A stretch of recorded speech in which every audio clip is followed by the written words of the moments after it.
All right. Hello again, Avengers, and welcome to another exciting in-depth review.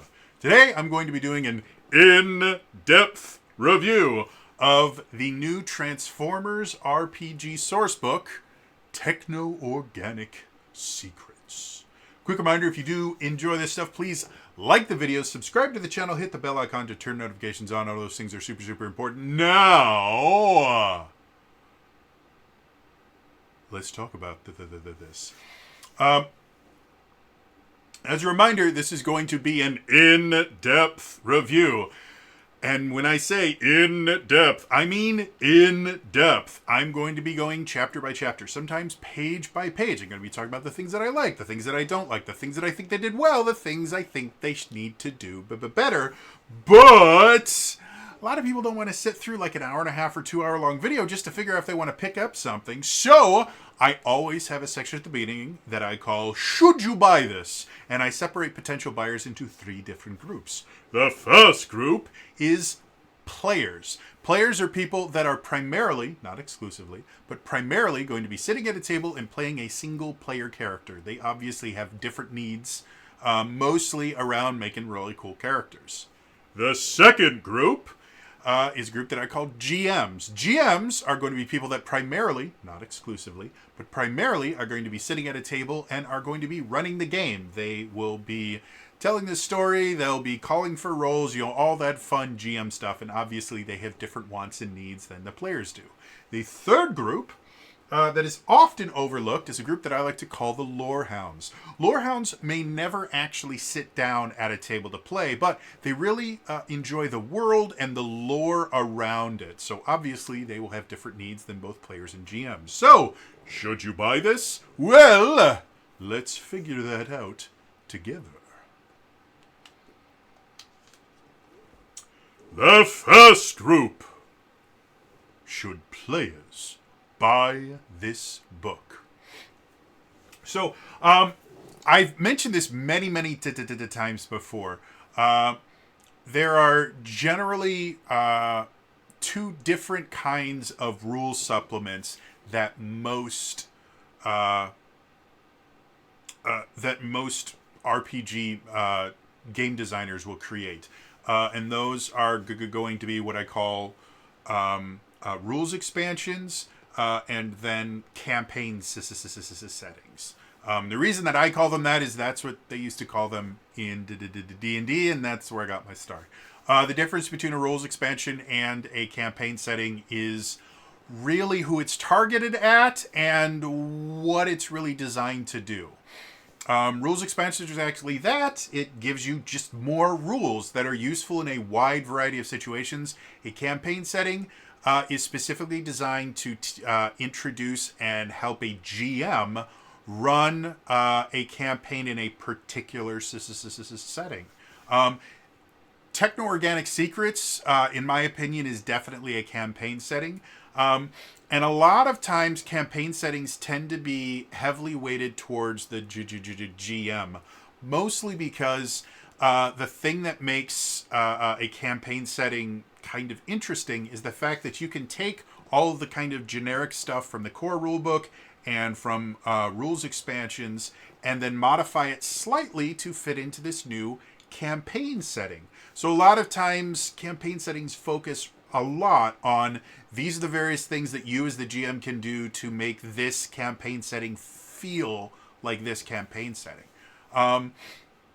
However, at the exact same time, there are ones that will kind of skew into the neighborhood of being kind of designed for both players and GMs, and that's where I see Technorganic Secrets going here. There's a lot of stuff in here for GMs. We'll cover that in the GM section. But for players, there's just so much stuff here that you can use to create really, really interesting characters. I'm going to say it right now. I have a massive bias for Beast Wars.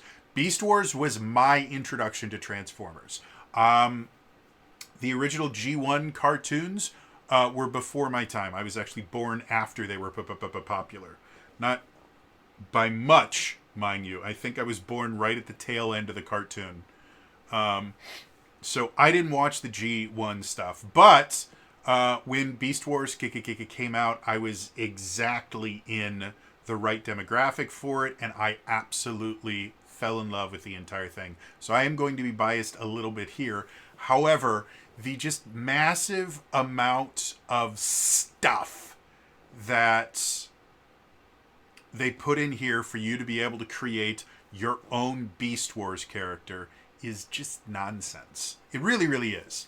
And one of the things that I find really fascinating about this book, as it relates to players, is, again, I am a huge Beast Wars fanboy. I wasn't a huge fan of Beast Machines, and so if I was going to be creating a character, I would be focusing on, I want to make a Beast Wars character. I want to be Cheetor or Tigatron or Silverbolt. Those are my three favorite characters, by the way.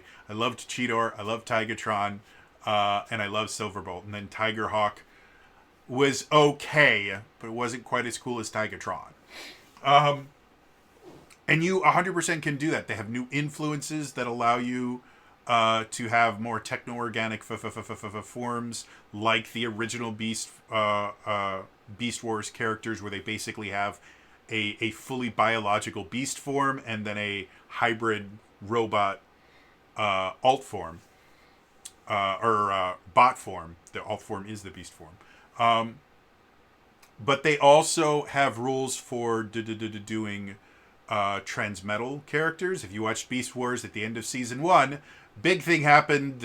Spoiler alert, they blow up the moon. This giant wave of energy comes down, and it changes the majority of the Beast Wars Beast Wars cast into these new transmetal forms, which are basically kind of robotic beasts that had a hybrid beast vehicle form in between their bot form and beast form. They have rules for Transmetal 2. We won't go into Transmetal 2. It gets complicated. It got weird at that part in the show. But then they also bring up things like the Dinobots and things like that, which were G1 Transformers that took on, robotic dinosaurs and things like that, and that was their form. And the Terrorcons, which are basically the Decepticon version of the Dinobots. And the idea of, if you want to be the Beast Wars version where you look like a real animal, there are positives and benefits to that. If you want to be a robotic version of an animal, they have rules for that too. And then they also go as far as going into the Beast Machines era, where they have the fully techno-organic hybrid forms, where both the bot form and the beast form are biotic and have biological parts to them. And so just from that in and of itself, there's a lot here. But in addition to that, there's new weapons, there's new perks, there's new origin forms and things like that. Like, there's really a ton of stuff in here for players. And I always forget to do this. Techno-Organic Secrets. I have to remember how much everything cost. So the physical version of this is $45. The directly from Renegade. The PDF is $30, and as of right now, as of the recording of this, they still have the offer where if you pre-order the physical, you get the PDF for free. That's how I have the PDF. My physical version hasn't come yet, because it's not technically out yet. It comes out February 25th officially. But you can actually, if you pre-order the physical form, you get the PDF for it right now. So, do I think there's $45 worth of stuff in here for players specifically? Yeah. Like, I was actually kind of impressed. If for nothing else, like, they have a bunch of new influences, which is great. But due to the fact that the way that the Transformers RPG works is Your alternate form, which in this case would be beast forms, is chosen by your origin, not your influence. And so I expected there to really, like, your influences would be kind of minor and things like that. They're not. They have Transmetal and Transmetal 2 influences, in addition to origins that let you make any kind of Beast Wars style character or animal based character that you want. And there are a lot of origins. There's probably as many origins in this book as there are in the core book. And I'm just going to see if I can count it right now. So the actual number of origins in this book is 1, 2, 3, 4, 5, 6, 7, 8, 9, 10, 11, 12, 13, 14, 15. There are 15 different origins in this book, which is mind-blowing for just a supplement. Because again, I don't think there were that many origins in the Transformers core book, or if there were, it's a pretty close thing. So this is basically doubling the number of origins you can do with additional influences, a bunch of additional perks that you can use to give, not just kind of upgrade your beast forms, but also if you want to be a more traditional Transformer, you can add in some of the Technorganic perks to allow you to kind of create more interesting stuff. And then, like I said, they have a bunch of new equipment. Like, if you ever watched Beast Wars, Dinobot was a raptor. And when he went into his bot form, his really long raptor tail would come off, and basically it would split, and he'd have this weird looking sword thing that was a bunch of pieces of metal that kind of spun independently, and so he had a sword, and then the rest of his tail, because that was just in the inside of his tail, the rest of his tail was this big spinning shield. Like, it looked like a propeller that he'd go around, and he used it as both a shield and as a weapon. That's one of the new equipment things you can have. Like, you can have the weird spinny sword and then the weird spinny shield. That's a thing that you can have now. It's really, really cool. So, would I recommend this to players? If you're playing Transformers, the RPG, yeah, there's a ton of stuff here. Like, it really is a lot of stuff for you to use. And only like the first like quarter of the book is for players. And even in just that little amount, there's tons of stuff for you. So yeah, I say the physical is worth it. If you're not into physical stuff, obviously the PDF is more than worth it at the $30, and you don't have to worry about shipping. And if you want to get around shipping, one of the easiest ways to do that is go to your friendly local game store and get the book from them. And that's a nice way to save yourself some money. But anyway, yeah, so definitely recommend this to players. Moving on. The second group. Should GMs buy this game?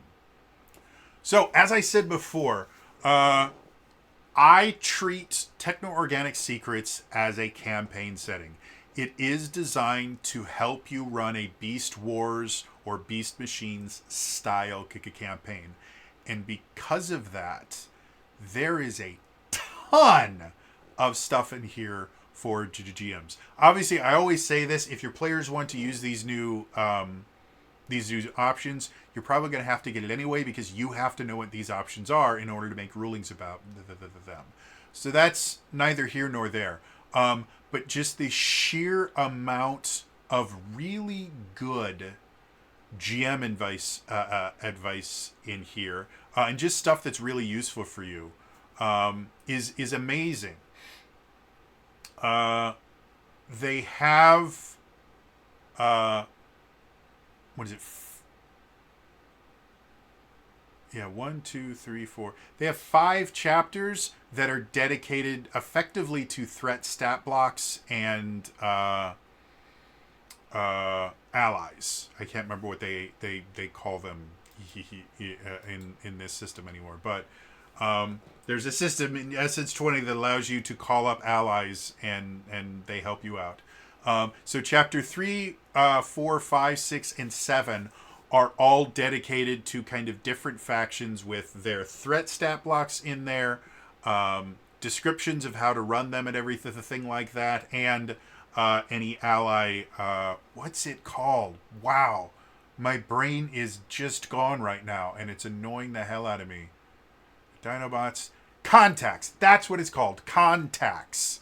So, the contacts system, if you're not familiar with it, it's been around since I think the first Power Rangers expansion, rules expansion book. But basically, there are ways for your players to be able to call on like famous people from this setting, like the Dinobots or the Maximals or things like that, and have a mechanic for how they can help out in certain situations without having to kind of unbalance everything by using extra stat blocks and stuff like that. It's a cool system. I really enjoy it.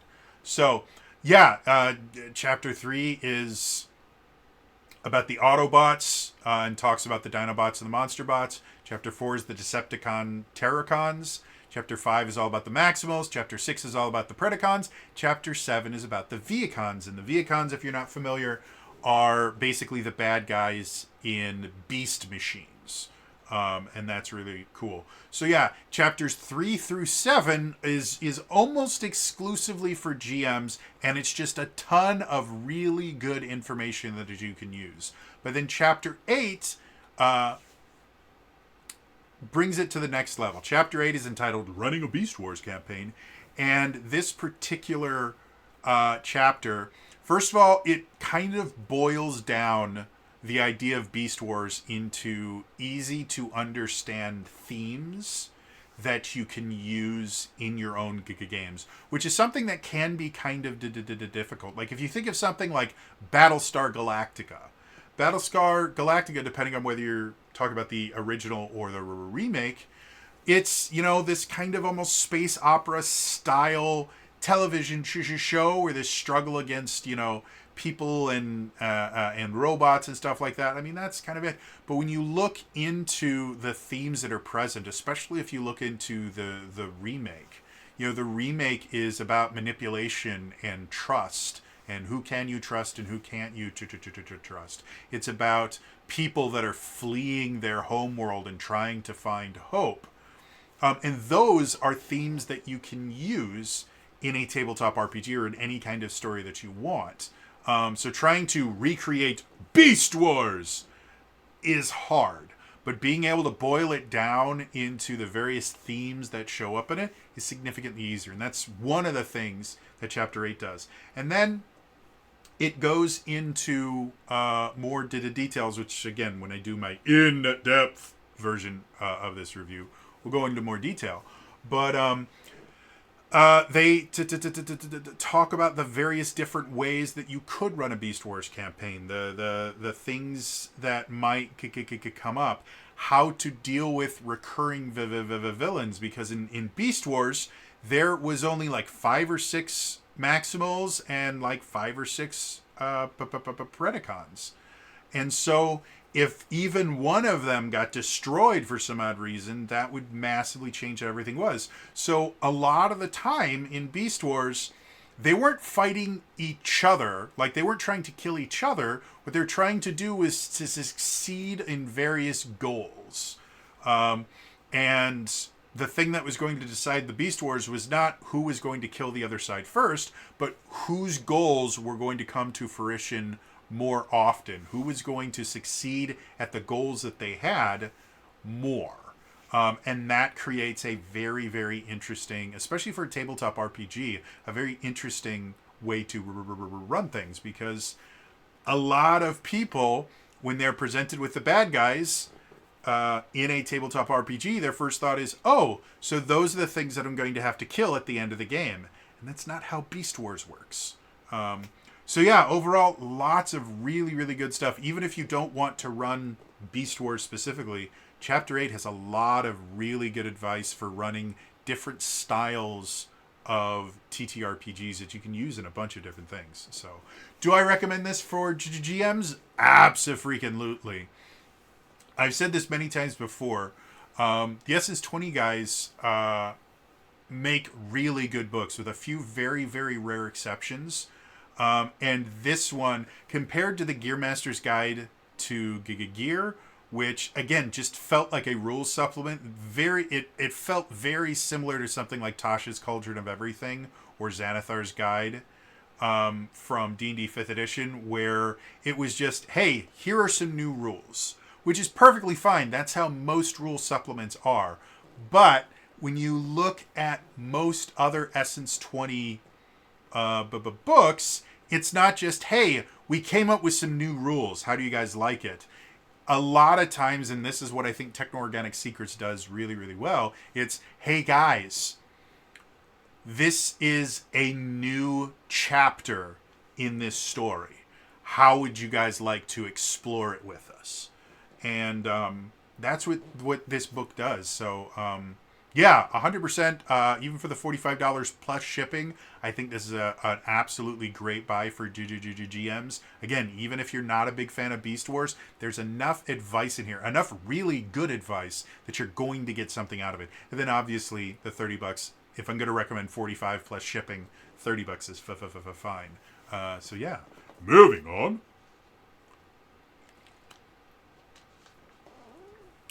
The third group. Should Lorehounds buy this book? One of the things that's nice about campaign setting style supplements for tabletop RPGs is because they are designed to help you emulate a new world, whatever this campaign setting is, they tend to be chock full of lore. And so for Lorehounds, it generally doesn't get better than finding a new campaign setting, because you're going to get a lot of knowledge. Like, even if we go back to the first new source book for D&D 5th edition was the Sword Coast Adventures Guide.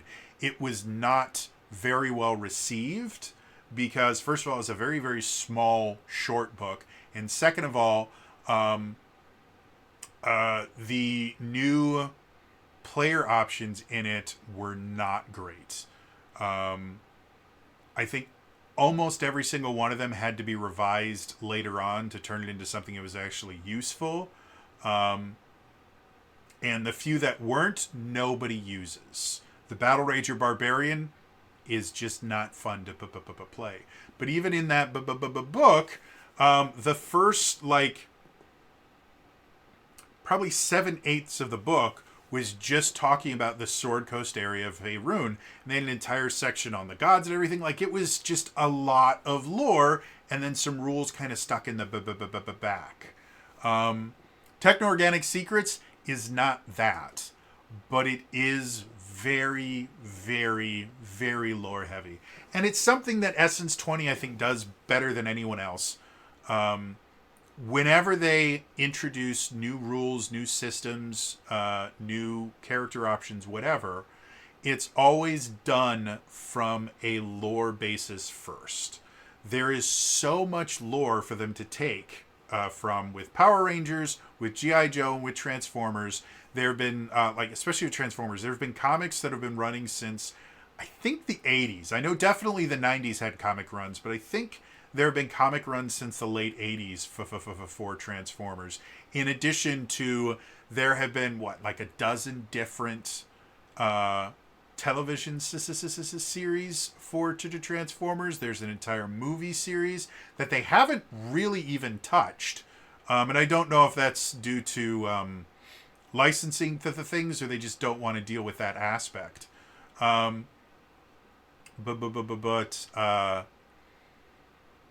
Yeah, there's just so much to go from that instead of having to sit there and go, okay, well, what do we want to make next? They can go, okay, which storyline, which series, which aspect of this world do we want to explore next? And they always start with the lore and then find ways to translate the lore into mechanics. And that's what Technorganic Secrets does. I was a little bit off-put by the last book.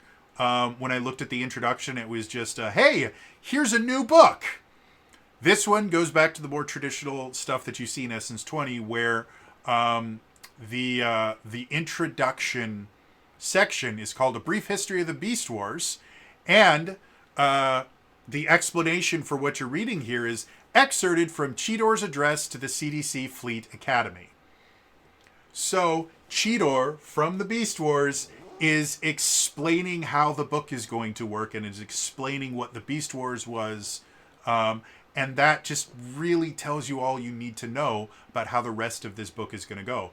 Anytime they introduce a new thing, a lot of times it's being introduced to you from an in-universe perspective from somebody in the world.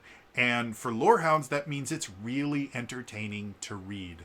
The artwork that they have in here, we had for, I think it was the Shattered Grid one, we had one of the people that worked on the books watch the video. If you guys are watching again, I don't know, the artwork in this book. First of all, the art styles are really varied, which I really, really enjoy. I understand the idea of wanting kind of continuity between the things, but I mean, we didn't even have continuity between like seasons on Beast Wars. So the idea that we have this like on the opposite page from A Brief History of the Beast Wars, we have this amazing watercolor style illustration of the Maximals from Beast Wars. You have Rat Trap, Cheetor, Rhinox, Dinobot, and Optimus Primal. And it looks gorgeous. It's so amazing. And I'm actually not sure if it's supposed to be watercolor or if it's supposed to be markers. But anyway, it's a completely different medium than we're used to seeing. A lot of the stuff we see in here is either ink stuff that we see in comic books or digital art, which neither of those are bad. You know, ink drawing and traditional comic art is its own style. It's really, really amazing. If you're like me and cannot draw a straight line and never have been able to, I didn't understand for the longest time how your choice of medium could change everything about what you were creating from a visual arts standpoint. You know, watercolors are going to give you a completely different message that you can get across, and a completely different kind of feeling to it than you're going to have if you're using pencil, if you're using ink, if you're doing digital art, if you're doing 3D art. Like, each one of these different mediums is it's like using different instruments. And like, again, I'm a musician. There is different as, you know, the idea between using a saxophone for the melody versus a trumpet. You know, they're just completely different mediums. And so seeing the various mediums used in this, again, you have that one, which is this really cool kind of art, watercolor / marker art. It still looks gorgeous. I'm not saying it looks low quality. It's absolutely gorgeous. It's just a very different style. And then the very next page is the kind of modern comic art that is drawn digitally. It has really kind of sharp edges and things like that. Lots of color. And it's literally 2 pages. There is a single page turn between the two of them. So again, if any of you guys are watching this, I don't know if you guys got more commissioned artwork or if these are from somewhere else, but they're gorgeous. Getting back to the Lorehounds, this stuff.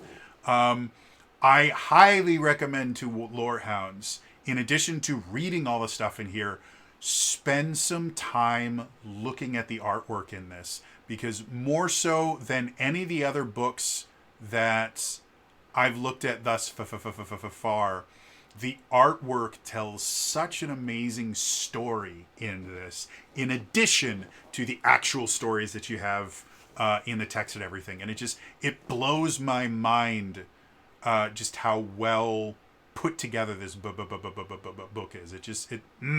So good, guys. Genuinely. So, Lorehounds, do I recommend picking up this book? Absolutely. There's more than $45 worth of lore in here if you really want to sink your teeth into it. And this might be the thing that convinces some of you Lorehounds to maybe start making the transition to player or GM. Because reading this book, I just reread the whole thing in preparation for this video, and it got me excited. It really, really did. So, yeah, definitely a very, very firm recommendation for the Lorehounds. Moving on.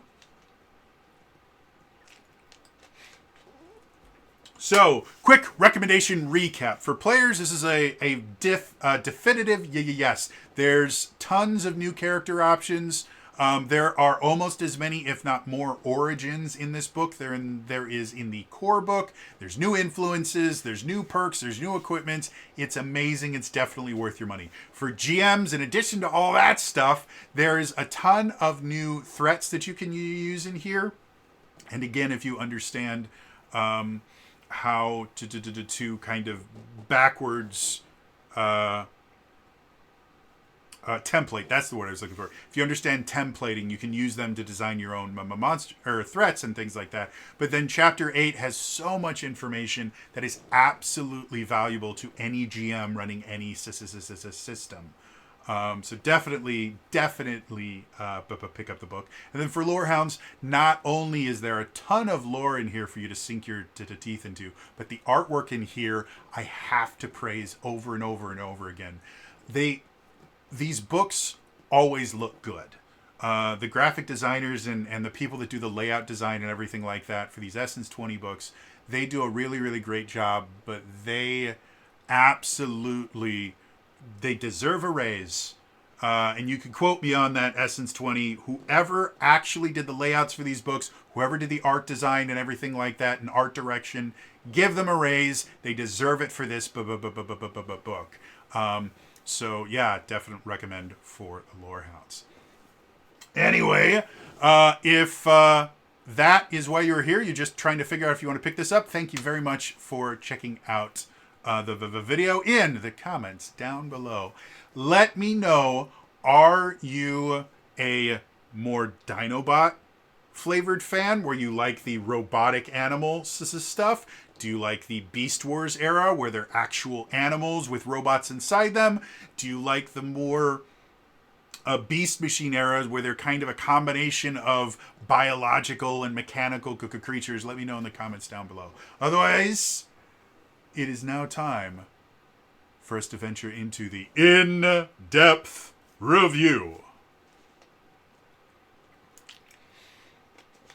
So, as a reminder, this is going to be an in-depth review. And when I say in-depth, I mean in-depth. I'm going to go chapter by chapter, sometimes page by page. I'm going to talk about the things that I like, talk about the things that I don't like, to talk about the things that I think they did well, talk about the things that I think they need to do better.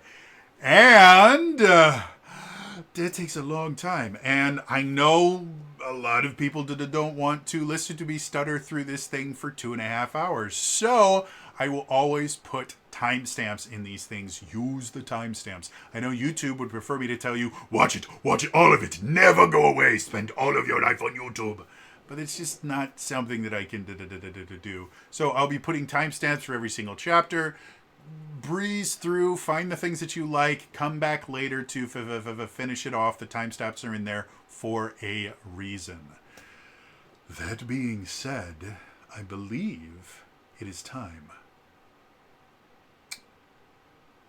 for us to start this in-depth review.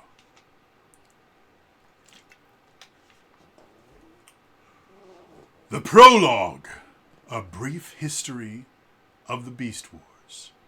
As I mentioned in my recommendations, this starts off with excerpted from Cheetor's address to the CDC Fleet Academy. This is your standard splash page where it basically says, hey, this is how the book is going to go, but it's told from the perspective of Cheetor.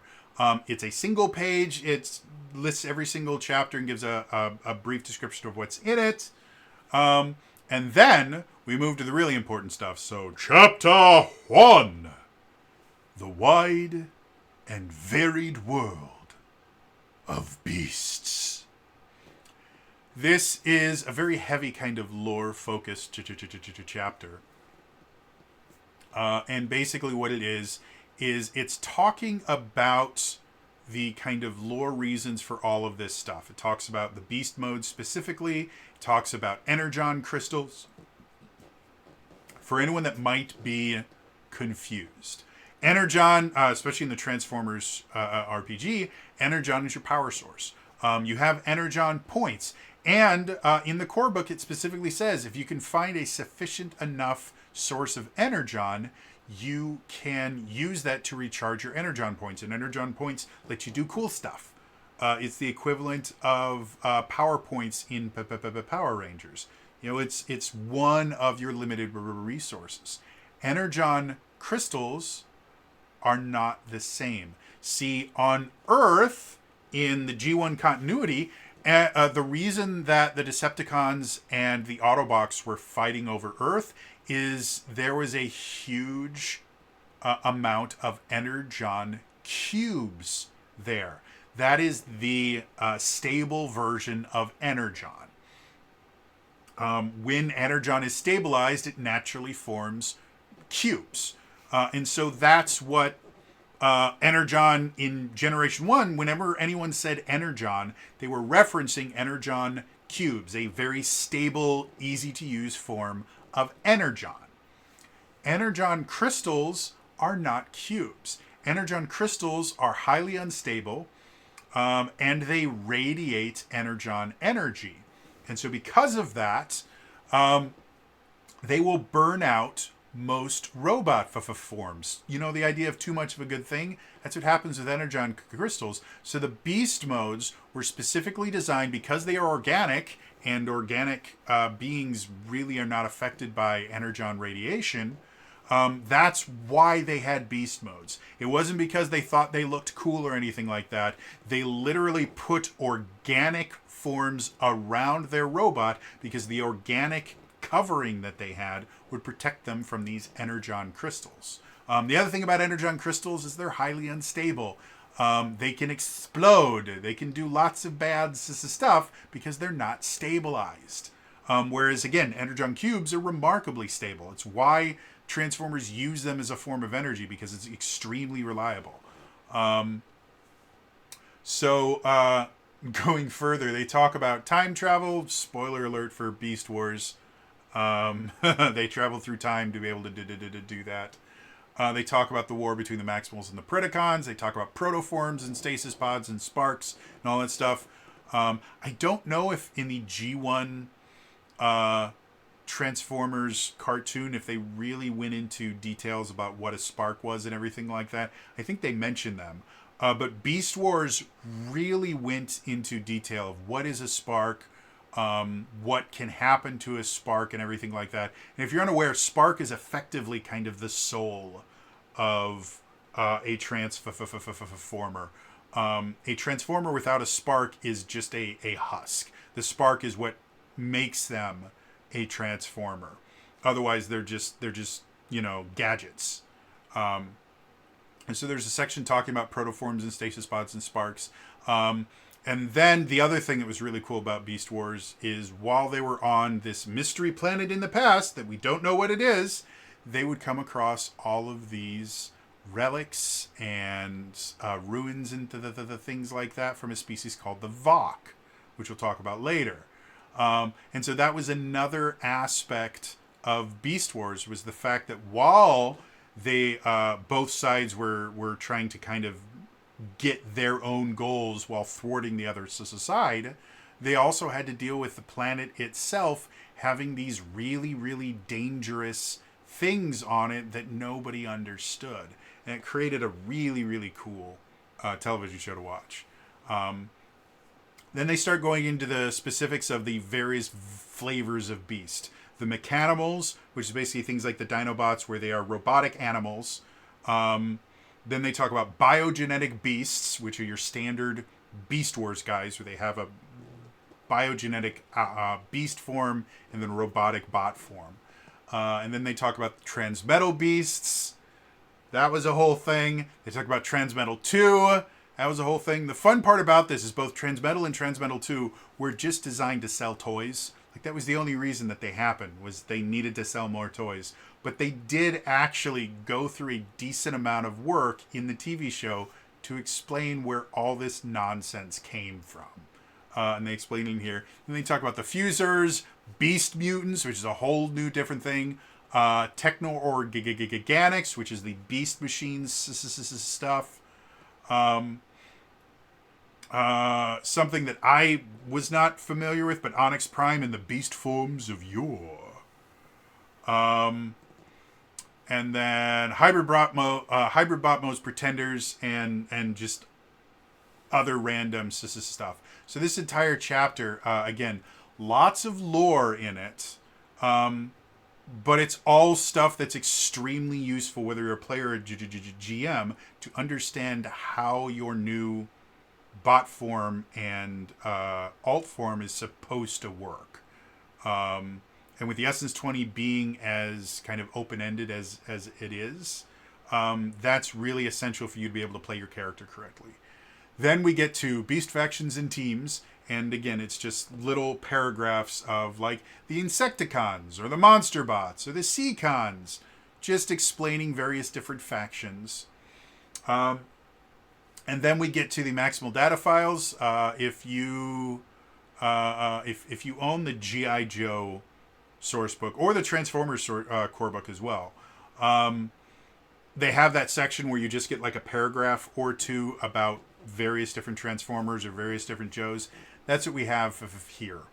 Like they have one about Botanica, whose beast form is a plant.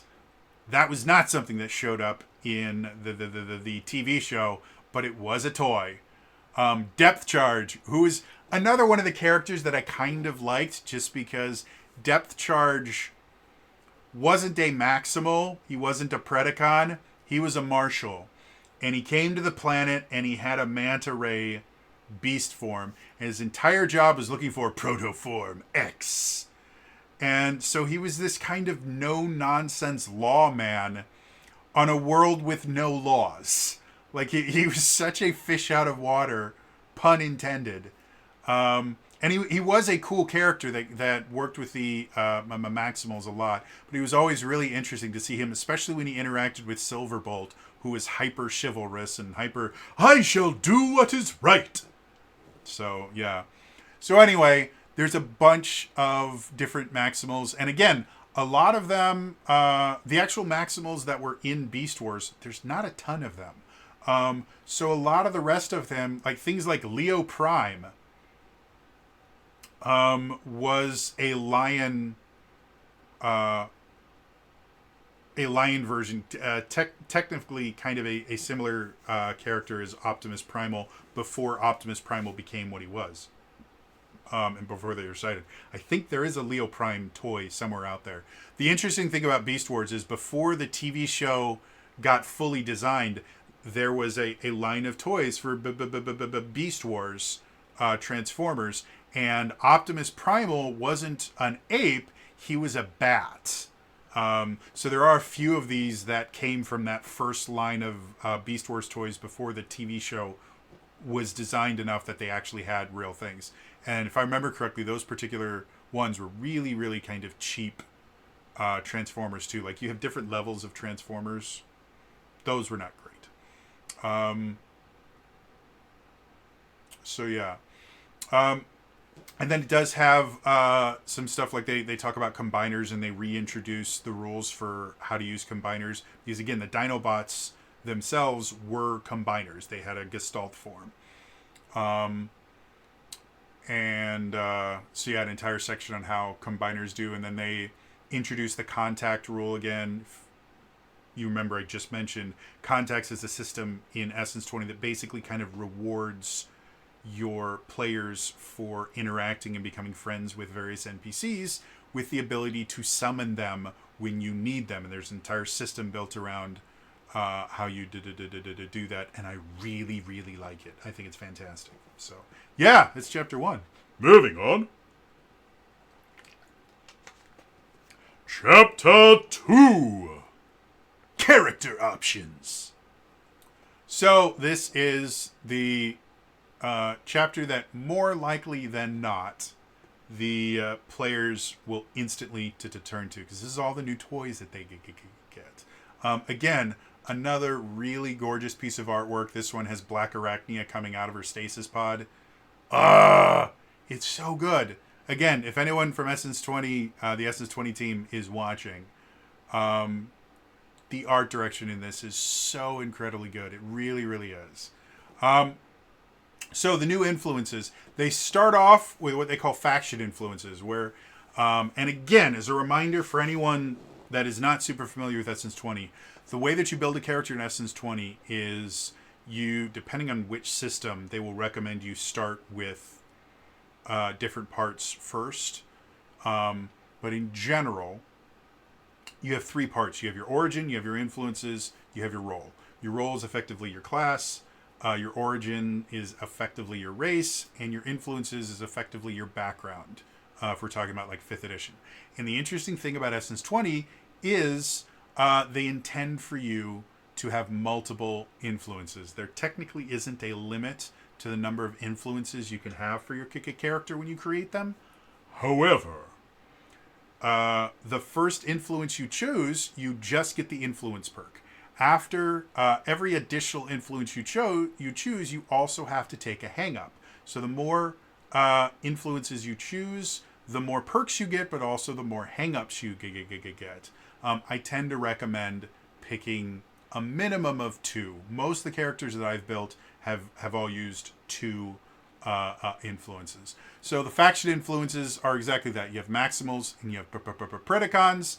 The perks themselves work perfectly fine. There's nothing that feels super overpowered or underpowered or anything like that. So I like those. And then the third faction influence is Dino Bots. So again, simple, easy to understand. Then they go to form influences. So again, in Transformers, normally, the way you get your alt form is defined by the origin that you take. Your origin will define what your alt form is. However, the form influences allow you to basically create a Beast Wars character without technically having to use one of these Beast Wars origins. They have five different form influences, which are biogenetic, which is your standard Beast Wars character, transmetal, self-explanatory, mutant beast, which is a weird thing that I'm not 100% aware of as far as like the television show continuity. I think it might be something that was either introduced in the comics or it was something that was created for this. But it's kind of like, as far as I can tell, Mutant Beasts are effectively kind of the Fusors, which Fusors in Beast Wars, excuse me. Fusors in Beast Wars were 2 characters where when their stasis pods crash, the way that they find their beast forms is when the stasis pods get down to Earth, they set out this scanner thing and it scans for a beast form to protect themselves with.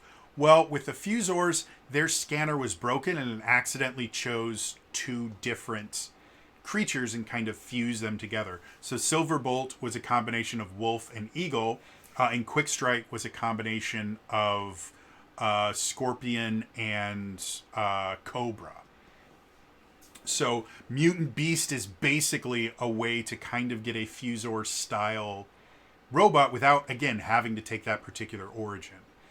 As far as I can understand. Then they have Transmetal 2, which again, not going to go into the lore of it. It gets weird. And then the final one is Technorganic. So again, if you wanted to choose an origin form, like you just like the mechanics of the regular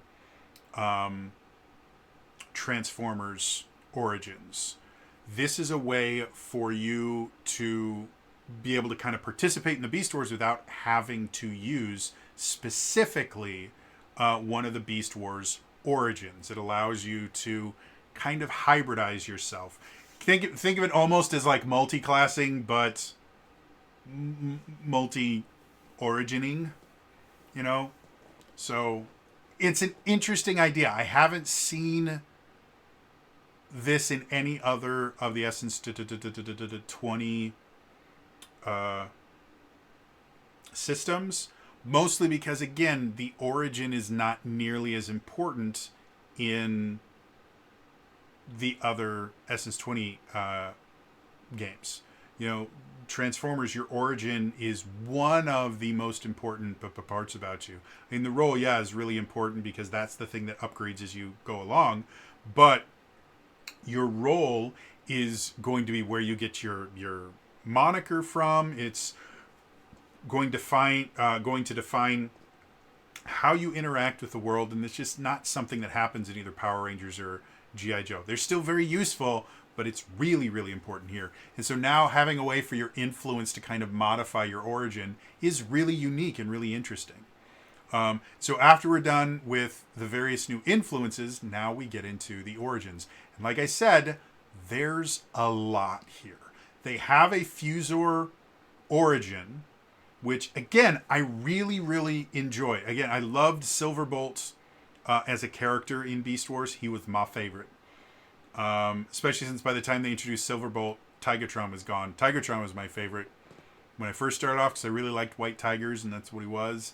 And then stuff happens. Eventually we get Silverbolt, and Silverbolt was just so cool, and I loved that he was like a knight in shining armor style character. So if you wanted to be, and the Fusors were just cool in general. Like, who wouldn't want to be an eagle wolf? Like, that's a super cool thing. Or Quickstrike was just annoying to me, but he was still pretty cool. So you can be a Fusor, and they have a perfectly viable way for you to be able to create a Fusor that works mechanically. And then, like, this is the thing that kind of blew me away, is just how many different origins there are. Like the first one, Behemoth. And my thought was like, what the hell is a behemoth? Well, you are a land leviathan, able to fell trees and make your own path through surrounding life itself. Behemoths take their form from the largest creatures throughout the history of the natural world and the universe. Your alt mold could be an elephant, an enormous dinosaur such as a Tyrannosaurus, a sloth-like Megatherium, or another colossal beast. You are a juggernaut. And the examples of behemoth characters are Rhinox and Grimlock. And I hadn't thought of Rhinox as a behemoth until they described it. Because Rhinox, if you watch the show, Rhinox was, if I remember correctly, he was the science officer.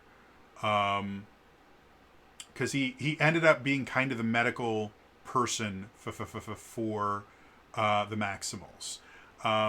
And he was the epitome of the idea of a gentle giant. He was always trying, like, he was the first one that got in touch with his beast form and was able to kind of understand and live in his beast form for long periods of time without going crazy. He was always trying to save the planet and everything. Like, he was a really, really cool character that also happened to have 2 handheld miniguns for his weapon that I loved. So yeah, like I never thought of him as a behemoth, but he 100% was.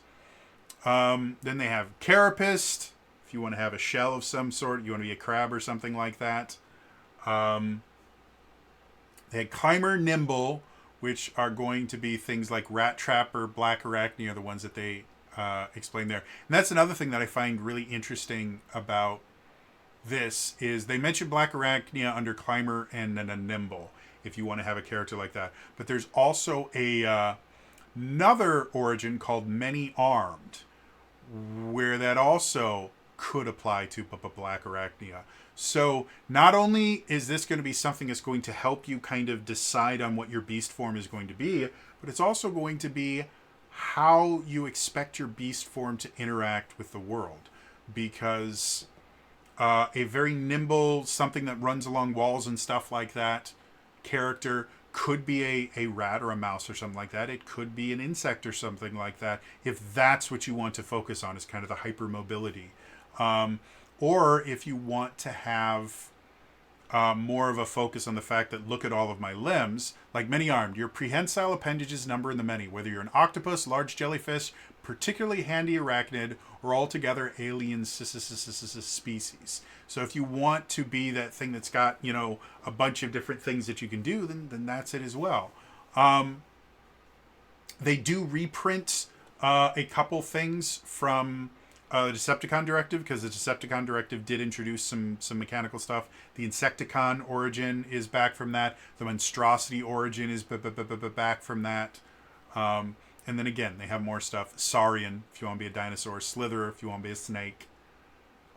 Swimmer. And then they also reprinted the Pretender, which is actually from the Field Guide to Action and Adventure. And it's basically a robot that their alt mode looks like a humanoid.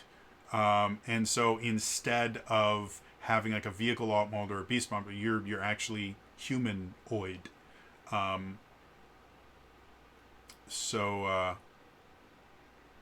Yeah, and again, if you're playing a Beast Wars campaign, your Pretender might be, maybe there's early hominids, and that was the form that you chose, and having to kind of deal with the fact that your alt form is in early either Homo sapien or Neanderthal or the other early hominid species that I can't remember any of their names now. Like, that's a really interesting idea that was never explored in Beast Wars or Beast Machines. So yeah, cool stuff there. Then they give some new general perks, including being able to have an animal companion, which is a very Tigatron kind of thing to have, which I love. And then there's so many cool ones. I think the one that I'm most interested in, there's a new perk called Missile Kick. If you watched my Designing New Dragons series from over a year ago now, I think it's been a couple years now, what I would do is I would introduce non-D&D RPGs with this series called Discovering New Dragons, and then I would build characters in them for this series called Designing New Dragons. And for the Open Legend, one of the characters I made was an entirely reaction-based monk, where they didn't use their action on their turn. The character was built to have multiple reactions that they could use to basically act on other people's turns and kind of deflect attacks and redirect them and stuff. Missile Kick is effectively that.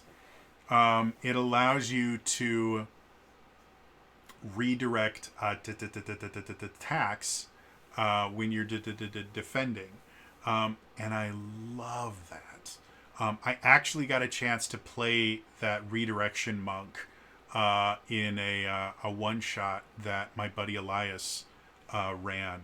And I broke his his more than one shot, I guess it was, because it took us a couple sessions to get through the entire thing.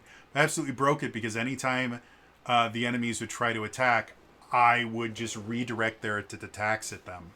And so his bad guys, except for the last one, which he specifically designed so that my character was not particularly good at dealing with it, if I remember correctly, or that might have been a different one.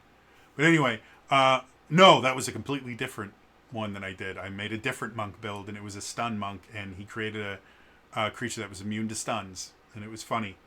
He couldn't hit. Not only could he not hit me, but I built the character so that as long as I was within like 30 feet of my allies, I could redirect attacks aimed at them. So the bad guys just couldn't hit my allies, because I was constantly just like running around and throwing stuff back, and it was massively fun. So anyway, Missile Kick for me, like, that's like, woo, yes. That's what I like. I love a reaction-based character in a tabletop RPG. It is extremely difficult to design something like that. And Open Legend is the only RPG that I've ever been able to design a purely reaction-based character. But Missile Kick flirts with that line. I don't think you could 100% be a purely reaction-based character, because I don't think there are enough role perks that would synergize with that. But it's a step in the right direction, and I love that. So yeah.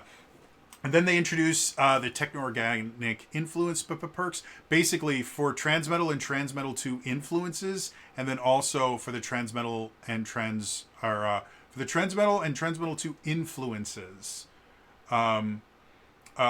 They give you the ability to take one of these Techno-Organic influence perks. So this is the mechanics of how you are a Transmetal character. So, yeah.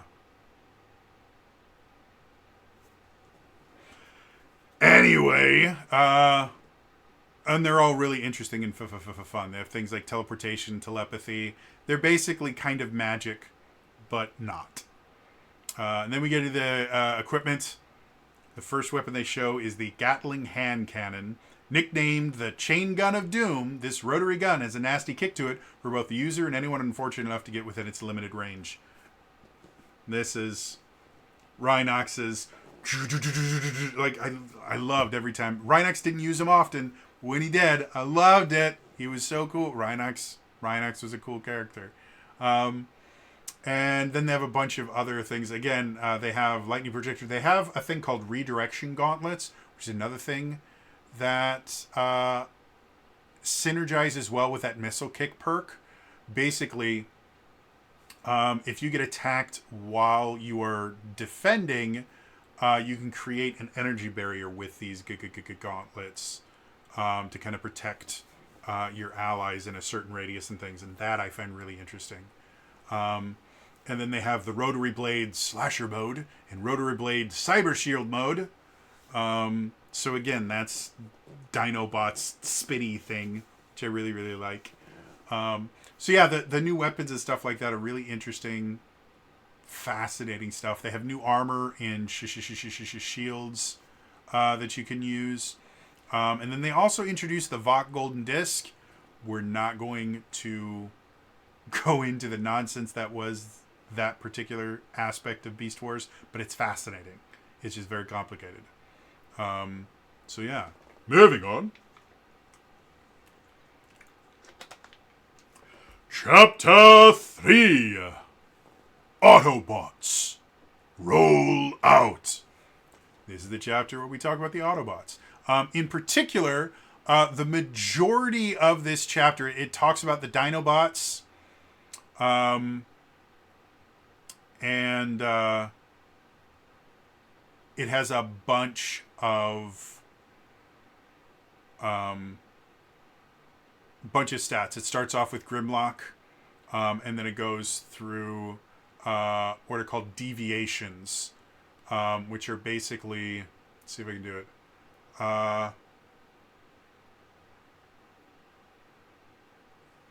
They're basically like alternate versions of the same thing. So they have Grimlock, Dinobot Commander, and then Deviation, Grimlock, Genius Dinobot.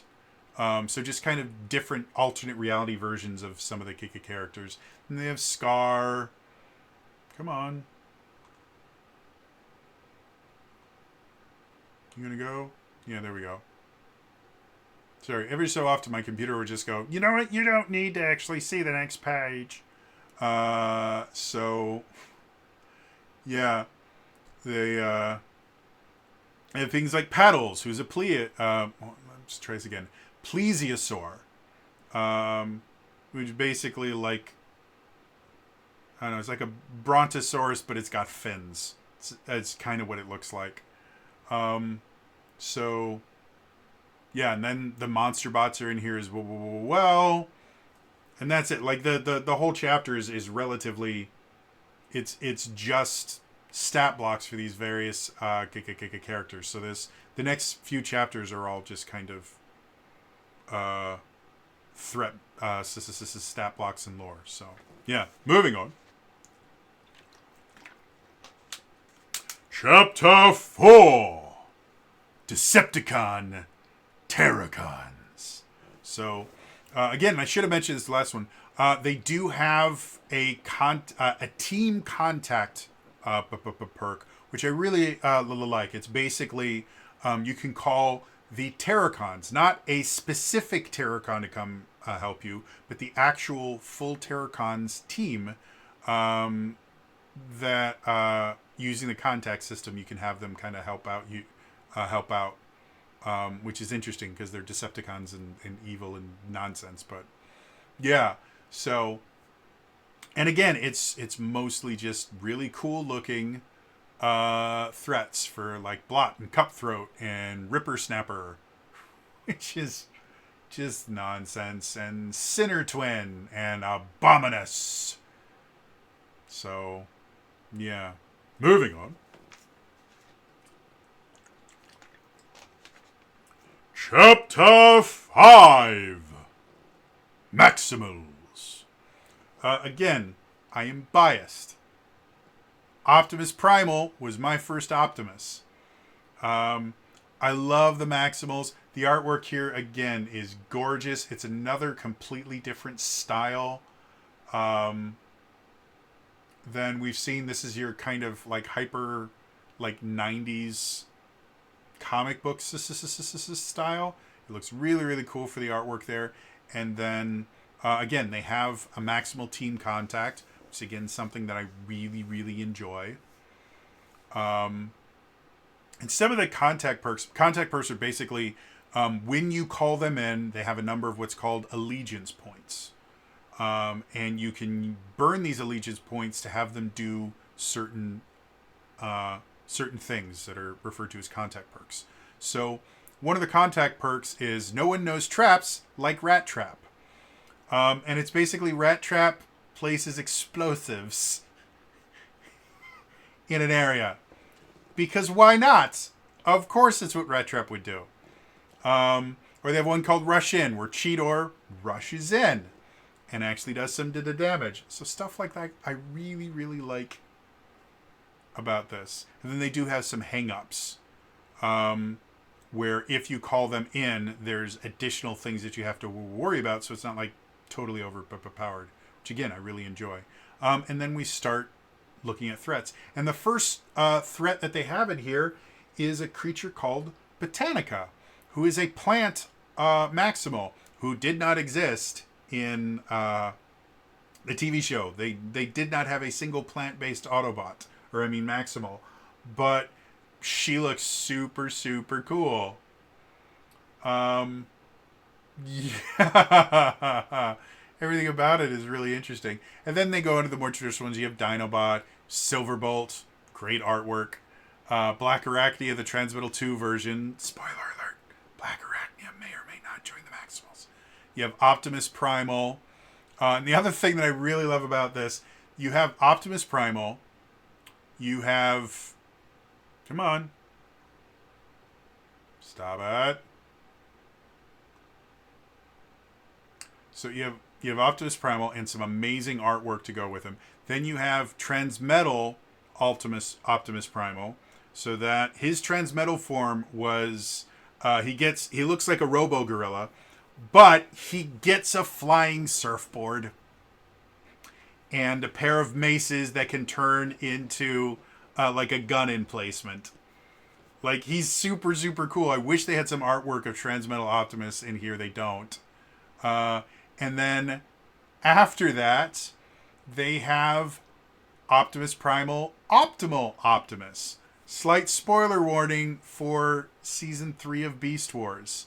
They eventually find the Ark that has the original Autobots and Decepticons on it, and Megatron tries to kill Optimus Prime in order to wipe out Optimus Primal, who's one of his descendants, and so Optimus Primal has to take Optimus Prime's spark inside himself to protect it while they fix Prime, and he turns into Optimal Optimus, which is this giant, like, air carrier looking weird thing. It's super cool. I loved Optimal Optimus. He looked amazing Again, wish they had artwork in here of it, but he still looks cool. So you have an entire you have an entire threat block for Optimal Optimus. So, yeah, moving on. Chapter 6, Predacons.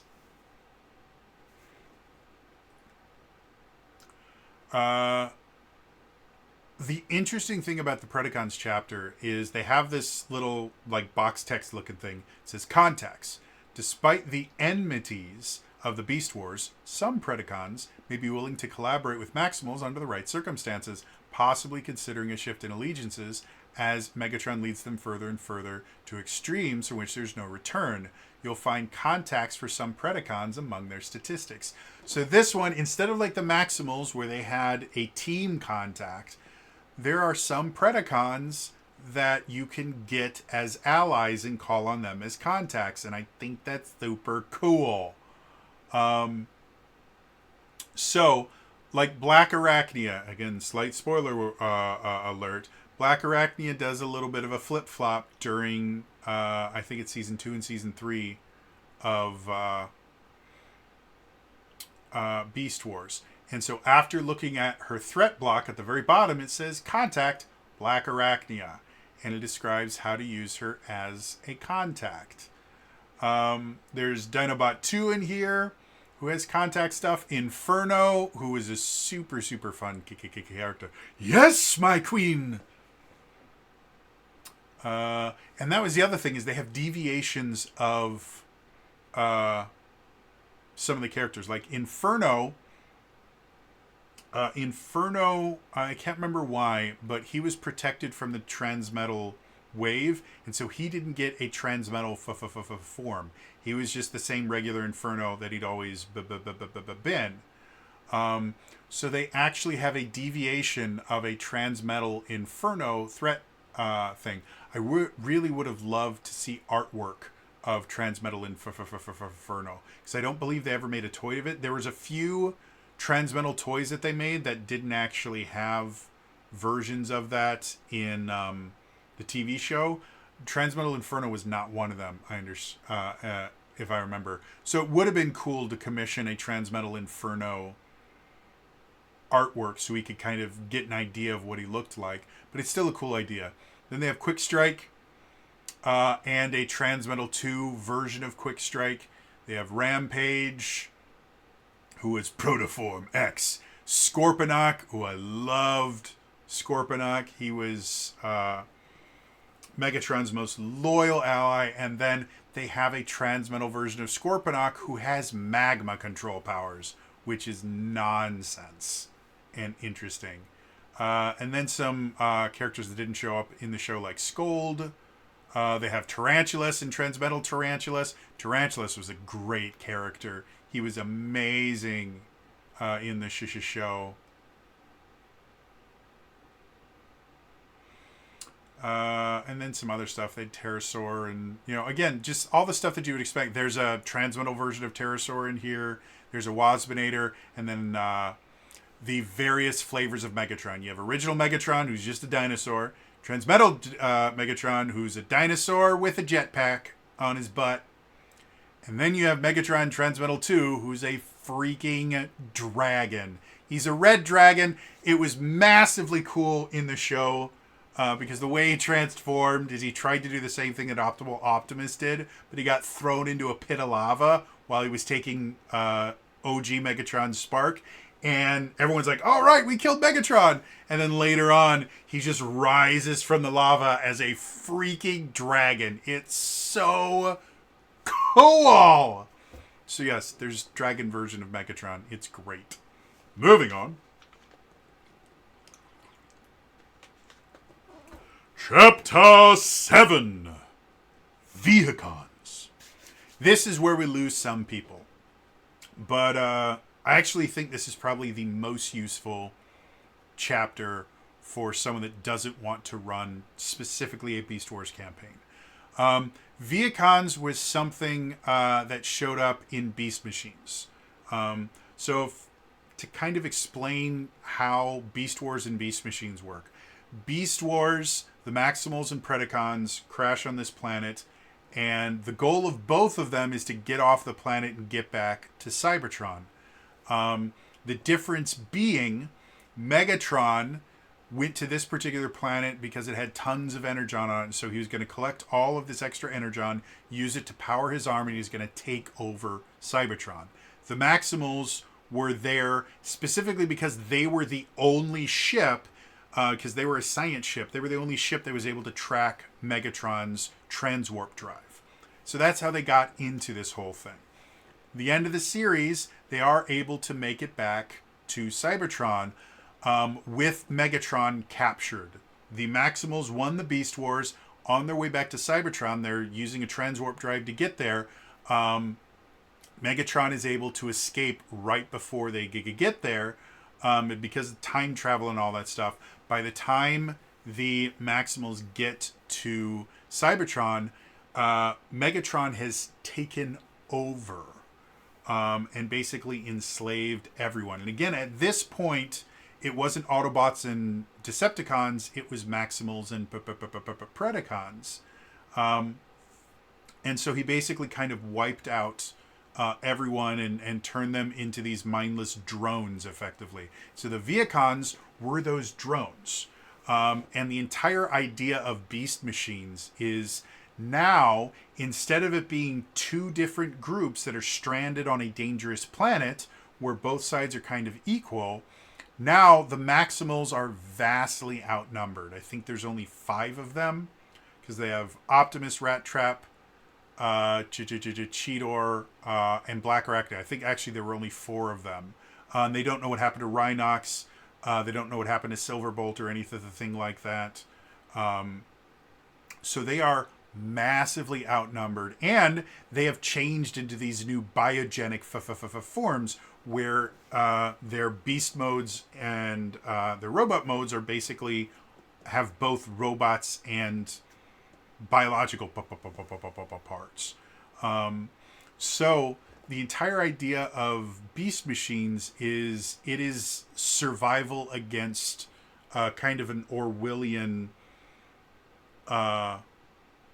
fascist government that's trying to wipe them out.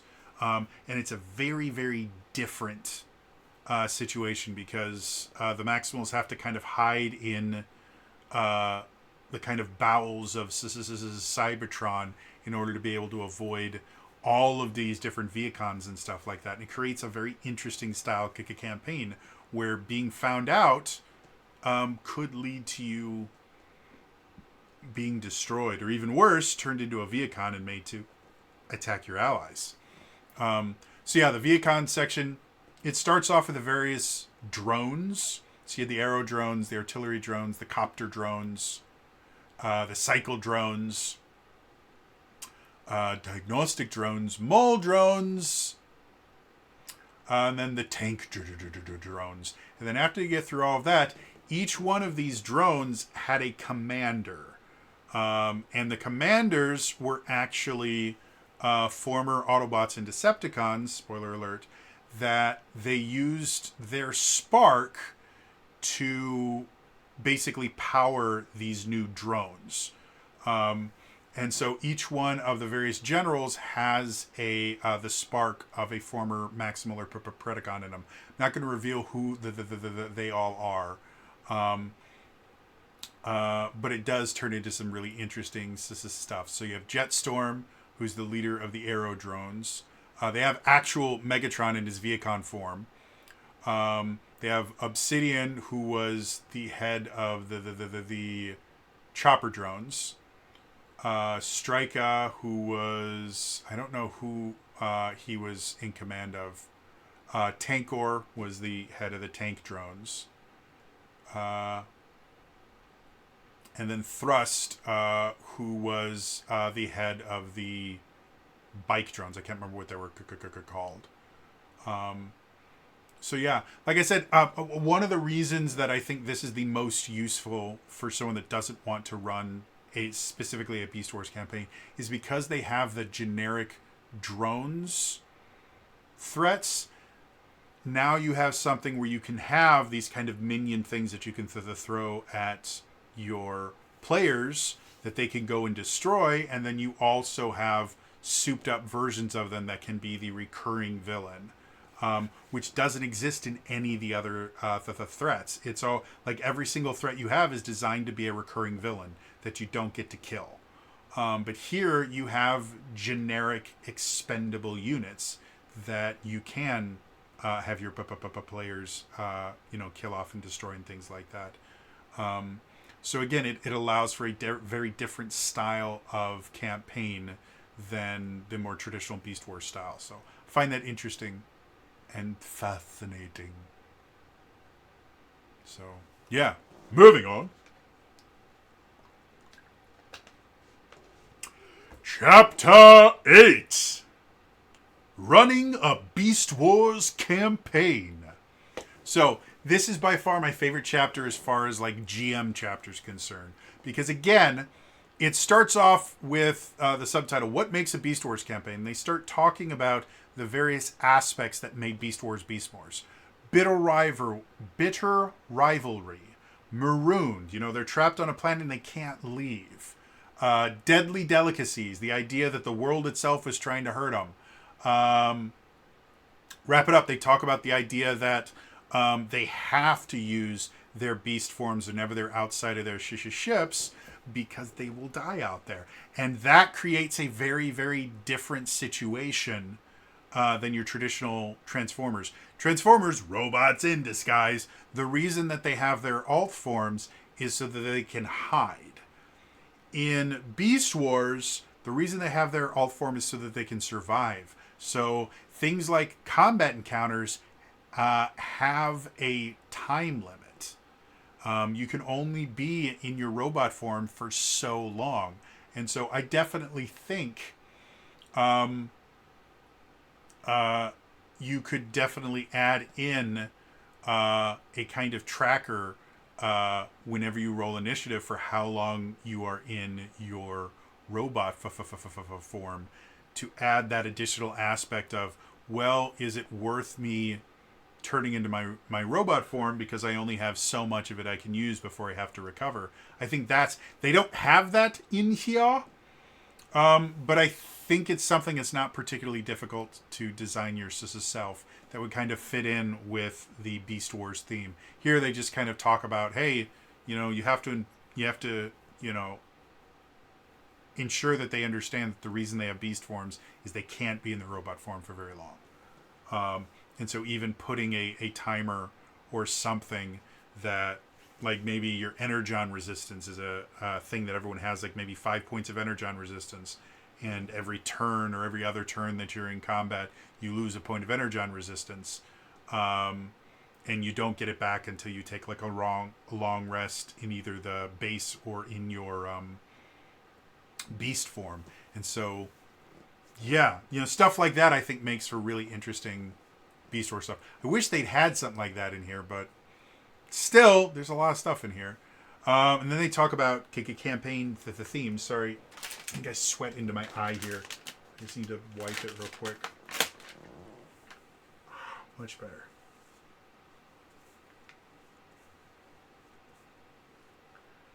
Much better. Okay, so then they start talking about campaign themes. So it's like, first, what makes a Beast Wars campaign? And then here are the various themes that you might be dealing with. So things like weird worlds. Again, we talked about that before. The planet that they're on has strange ruins and alien devices that don't make any sense. They talk about Swiss Family Maximal. The idea that not only are you guys trapped on this world on your own, but you're also trapped without tools and the things like that you normally would have access to almost unlimited amounts. So you do have to kind of create your own home. If you've ever either read this Swiss Family Robinson or actually watched any of the various movie takes or TV show takes on the idea of Swiss Family Robinson, it's basically they get shipwrecked on this island. They have to kind of build their own survival, and they have to learn how to survive on this desert island. And that's kind of what happens, except it's a deserted planet. Then you talk about survival over victory, which we've talked about before. And then every spark is precious, is another thing that happens a lot. And Beast Wars, because when the Axelon, which is the Maximal ship, was falling down, the majority of the crew is actually in stasis. And so as it's going to crash, they launched all the stasis pods into orbit. And then they crash. Every so often, the stasis pods will land for whatever reason. And then both the Maximals and the Predacons make a rush to see who can wake them up first. Because while they're in the stasis pods, they're in what's called a proto form, and they don't have a designation. They're neither Maximal nor Predacon. So whichever group gets to them first, they put in either a Maximal activation trip or a Predacon activation chip, and that's how they get more members to their side.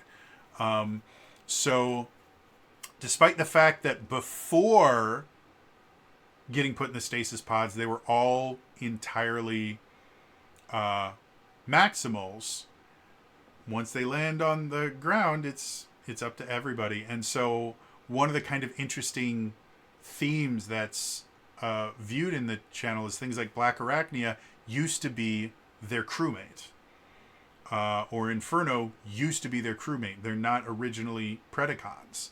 So that's an interesting thing. So yeah, then they get to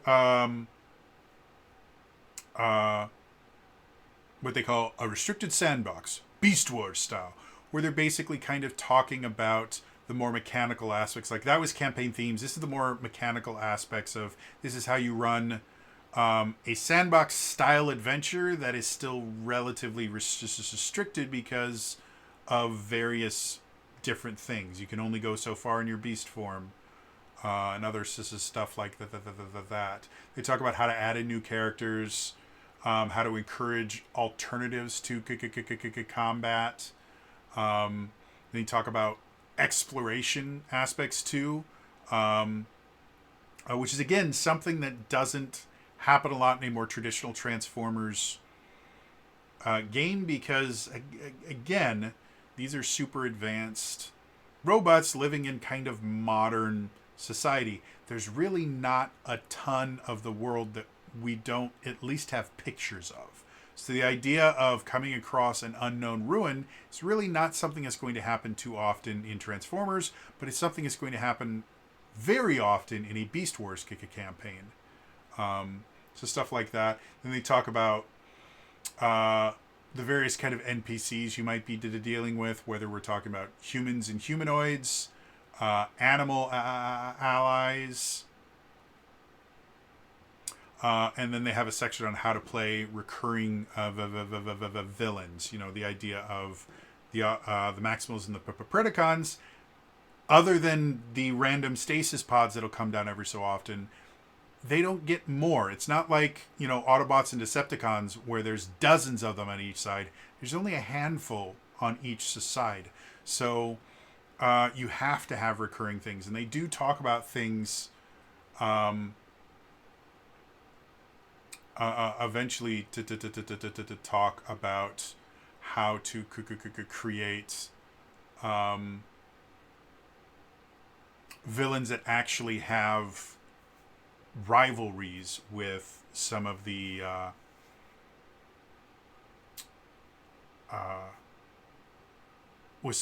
player characters. Like eventually Tarantulas and Black Arachnia have this intense rivalry. Well, technically they have a rivalry for most of it at the time. It's just for a while they're on the same side and still have a rivalry. Or things like, you know, it's personal between Megatron and Optimus Primal. You know, this is stuff like that. Or Silverbolt and Quicksilver, because they're both Fusors on opposite sides, have an intense animosity against each other. Or Rampage and Depth Charge. You know, so stuff like that makes it more interesting for the players when you're going to be dealing with the same villains over and over again. Having certain villains kind of pair up in rivalries with some of the players can be really interesting. Then they do Uncanny Aliens, talk about various alien nonsense, because that was a thing. And they talk about the Vox and the Quintessence, and they talk about Vehicons. Then they have a catchphrase table, because you got to have a catchphrase like Optimus Prime's, well, that's just Prime. Or Rattrap, hey, we're all gonna die. Yeah, I got to have a catchphrase. They have tables for it. Just nonsense. Then they talk about quantum surge events. And that's basically what changed the Beast Wars from regular Beast Wars to Transmetal, and then Transmetal 2 were these quantum surge events. And so it's a plot device that you can use to introduce Transmetal and Transmetal 2 upgrades to your Beast Wars, but it also, they have mechanical benefits and mechanical things that happen to it that just makes it seem more, makes it actually a new thing. Like getting their Transmetal forms were more powerful than their regular Beast forms. And their Transmetal 2 were more powerful than their Transmetal 1 forms. So this is how you can actually give mechanical benefits to make them feel that way. And to be perfectly honest, it was really cool. Like, as much as it was weird, the Transmetal and Transmetal 2 versions of these characters looked freaking cool. And I loved them. I thought they were super, super cool. They even changed things. Like, Transmetal Rat Trap, or regular Beast Wars Rat Trap, had just like a repeating pistol was his weapon. Transmetal Rat Trap still had the repeating pistol, but also one of his wheels he could use basically as a buckler, and he used his tail as a rapier. And so that was really, really cool. Or Cheetor lost his normal, like, handheld gun, and now he had the ability to put his hands together and, like, fire shots from his combined hands, because that was his head. And so he'd just shoot these little shots there, which was really, really cool. Like I said, for Optimus, he had these two maces that he could reattach and turn into, like, a stationary gun. They were just like a... It was super cool. And so it was just really awesome and fun. So yeah, now you can actually make it awesome and fun. And then the final section is called Alternate Settings for a Beast Wars campaign.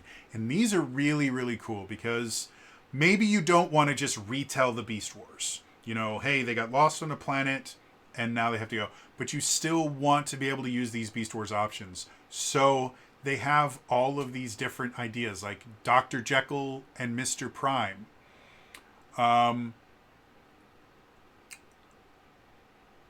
It's basically just a little prompt about I'll read it for you. It's really short.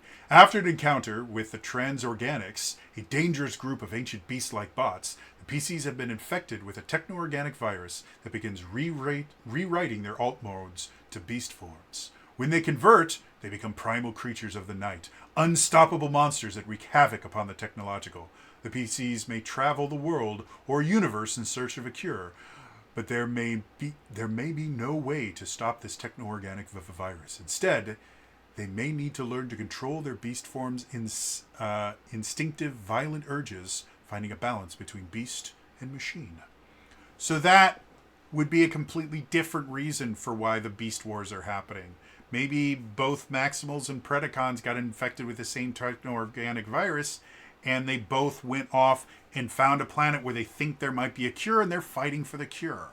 Or maybe there are no Predacons. Maybe the battle is within the Maximals and the Mr. Hyde inside, and dealing with this planet where they think they might find a cure. Stuff like that. Another one was a world with just bots, which is another thing. And yeah, they keep giving a bunch of different ideas. And then after that, they have 2 example campaigns. So the first one is called Saviors from Another Epoch. And effectively, you are taken into an alternate timeline where someone has taken over Cybertron, and you have to kind of fight this resistance. and they have it's separated into 5 different parts to kind of explain this is what this arc will be and this is what this arc will be. So it is a full campaign, but it's not like written out completely. It's just ideas that you can use to write your own campaign. And then the second example campaign is called Keepers of the Future, which I'll just read the setup for this one because it's really great. Mass devastation has reduced Cybertron into a mostly slagged ruin, and only a handful of Cybertronians survive, and the PCs play some of those last survivors and are entrusted with the Autobot sparks that have no frames. They must be caretakers even as they salvage frames for the spark, so they may be truly born. Then it talks about the villains, possible allies, and further adventures. So, and then it goes into the various kind of arcs of what a campaign like that would go for. And this is something I haven't seen in other books, or at least I can't remember. They may have done this in other books and my brain just doesn't work. But I love this idea of, and I think I have seen it in other RPGs, something kind of similar, but it's extremely rare, where basically what they did to do is they go, hey, here's an idea for running your own campaign. I think Fabula Ultima might have done something similar to this. They go, here's an idea that you can use to write your own campaign. And this is kind of the rough structure, and it's up to you to fill in all the details and everything like that. And I think this is an absolutely fabulous tool for a new GM that wants to do more than just run like pre-written adventures or something like that. Like, this is a perfect way to start your very first campaign, because I have run, God, at this point, I think I've got 2, 3, 4, I think I've got 5 different multi-year campaigns that I either have run or am currently running. 3 of them happen in my custom campaign setting of Mendacia, and 2 of them are Zelda campaigns where I had to take bits and pieces of Breath of the Wild and then turn it into a TTRPG campaign setting. And it's rough. Like, building your own campaign is hard work. And coming up with an overarching plot and everything like that can be extremely difficult. And again, I've done it 5 times now, and it's hard every single time. The most recent one that I started is what's it called? Tears of the Realms, my second Zelda campaign. And I started writing that campaign, I think, a year and a half before the last campaign, Realms of the Wild, was even done. So I spent probably a year and a half, 2 years writing that campaign to get it to the point where I could run it. For Traversing the Veil, one of my D&D campaigns, it took me, I want to say 6 to 9 months to be able to get enough of the plot and everything down that I could start doing session zeros and start running the campaign. This is really hard stuff. So having something like this where it gives you kind of a roadmap that you can follow is really, really nice. And the amount of stuff that you will learn running a campaign based off of these prompts is exceptional. And even if you are someone like me who runs your own campaigns on a regular basis, there's a lot you can learn from following a pattern like this. Like, when I was a practicing musician, one of the things that I learned how to do, improvisation for jazz, the way that I learned how to do it was I spent a semester where 8th period, for an hour every day, 5 days a week, I would go and I would basically do nothing, but we had these books that I think had like 11 different songs in them, and it came with an accompaniment track. And so the way that it works is you'd have the head of the song where you'd play the melody, and then you'd have a big solo section, and then you'd have the end where you come back to the melody. And what we did for an hour a day, 5 days a week, was we would just play the same songs over and over and over again, trying something new, trying different techniques, whatever we could. And that's how I learned to do improvisational jazz. And now I'm pretty damn good at it. But back then I was terrified of it. And part of learning it was just doing it. So, going back to the tabletop RPGs, just making your own campaign. You will learn a lot from doing that. However, another really essential part of learning improvisational jazz was copying other solos that had been done, playing music that had already been written to this particular chord progression, so that I could learn from other people that had already done this. It's an exceptional way to learn. It's a really, really common thing to do in jazz in general. There was a joke that we used to tell. You don't steal in jazz.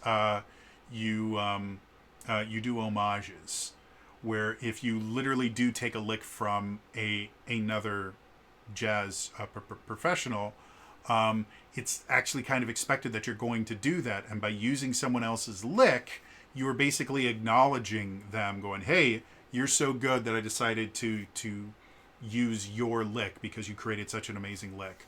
The one thing that you have to do when you do that, though, is you have to acknowledge it, that, "Oh, I didn't make this lick.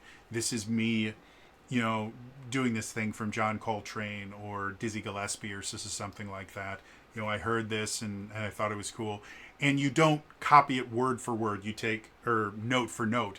You take part of the lick and then you kind of modify and go off of it. So the lick is still there, but then you're also putting your own kind of swing on it, and that's considered a compliment. It's considered a good thing. Whereas if you do that in writing, if you take somebody else's stuff and then kind of modify, that's called plagiarism. That's not how it works in jazz. And so in doing stuff like this, like I said, even if you are a very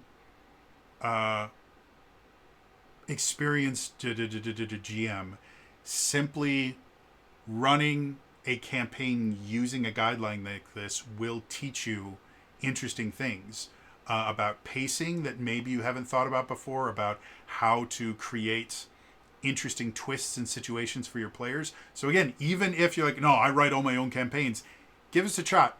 Give this a shot. Read through one of these, and maybe you don't have to run the entire campaign, but try designing a campaign that uses one of these two maps and see what happens. It will definitely improve your ability to write. So, yeah. Moving on. Two final thoughts. I will say this again. I am massively biased. I love Beast Wars.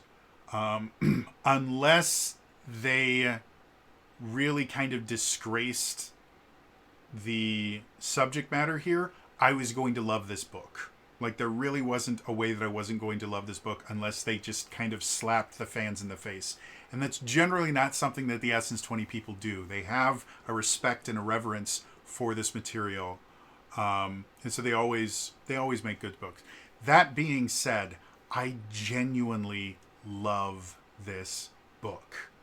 There's so many interesting things in here. The form influences I find fascinating. The new origins in here. Again, I'm still blown away with just how much they put into this book. The new equipment is super cool. The massive amounts of threats that they put in here is really, really nice. Definitely very, very useful if you're good at templating. And then again, that chapter 8, the GM focused chapter, is so good. There are so many different things in there that are useful for GMs, whether or not they want to run a Transformers game, whether or not they want to run an Essence 20 game. There's a lot of really, really good world building tips. There's a lot of really good campaign building tips. And just because you don't want to run a Transformers-based campaign doesn't mean that you can't. Like, Savers from Another Epoch and Keepers of the Future, they're 2 example campaigns. Those can be run in any system. Like, there's nothing that requires Essence 20 to run those campaigns. They're just story ideas, and the story ideas in and of themselves are interesting story ideas. That's all they are. So, yeah, overall, I love this book. I don't think I could have been happier with a Beast Wars flavored book. My only complaint is they introduce a bunch of different alternate versions of Transformers, or Predacons mostly, that I thought were really cool. Transmetal Scorponok, Transmetal Inferno. I really would have loved to see artwork of that. I know it doesn't technically exist, so you would have had to commission it. But that's the only thing that would have made this book better, is at least 1 or 2 of those different alternate versions of characters that I've known for decades. Would have been really cool. But as I said before, the art direction in this is absolutely phenomenal. The writing is really, really good. There was one tiny problem I had in one of the sections where they didn't use the page break very well, where they have the title on one side of the page and then the actual text on the other, and that's always a bad idea. You don't want text with no title on it. So just a minor editing issue, or minor layout issue I had. Other than that, I love the book. It was really great and really cool. So yeah. Otherwise, that is going to be all for me today. As always, again, please remember to like the video, subscribe to the channel, hit the bell icon to turn notifications on. All those things are super important. In the comments down below. First, were you a Beast Wars kids with me? Did you watch Beast Wars when you were a kid? Did you find out about it later? Did you find out about it through the truly awful Michael Bay Beast Wars movie? That, oh boy, was not pleased with that. Let me know in the comments down below. And then also, if you're making a Beast Wars character, what are you going? Are you going the Technorganic? Are you going Biogenics? Are you going Transmetal 2? Let me know in the comments down below. Otherwise, again, it's all for me today. I will see you guys next time. All right? Bye-bye.